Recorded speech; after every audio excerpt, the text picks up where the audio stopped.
नमस्कार शेतकरी मित्रांनो, बळीराजा यूट्यूब चॅनलमध्ये आपल्या सर्वांचे मनापासून स्वागत। आज आपण नाशिक जिल्ह्यातील कांदा बाजारावर बघणार आहेत। तत्पूर्वी आपल्याला छोटीशी विनंती, जर आपण चॅनलला नवीन असाल तर चॅनलला सबस्क्राइब करा, बेल आयकॉन प्रेस करा।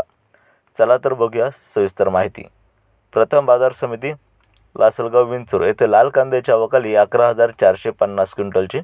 कमीत कमी भाव मिळाला 800, जास्तीत जास्त भाव मिळाला 1952, सर्वसाधारण भाव मिळाला 1800 रुपये प्रति क्विंटल याप्रमाणे। पुढील बाजार समिती चांदवड येथे लाल कांद्याची आवक 5,000 क्विंटलची। कमीत कमी भाव मिळाला 812, जास्तीत जास्त भाव मिळाला 1,835, सर्वसाधारण भाव मिळाला 1,700 रुपये प्रति क्विंटल।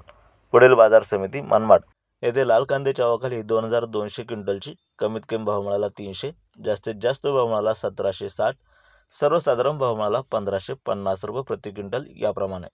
यापुढील बाजार समिती पिंपळगाव बसवंत येथे पोळ कांद्याची आवक 6,315 क्विंटलची।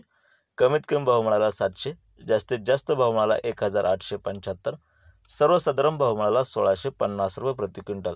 पुढील बाजार समिती येवला येथे लाल कांद्याची आवक 10,000 क्विंटलची। कमीत कमी भाव मिळाला 600, जास्तीत जास्त भाव मिळाला 1,752, सर्वसाधारण भाव मिळाला 1,650 रुपये प्रति क्विंटल याप्रमाणे।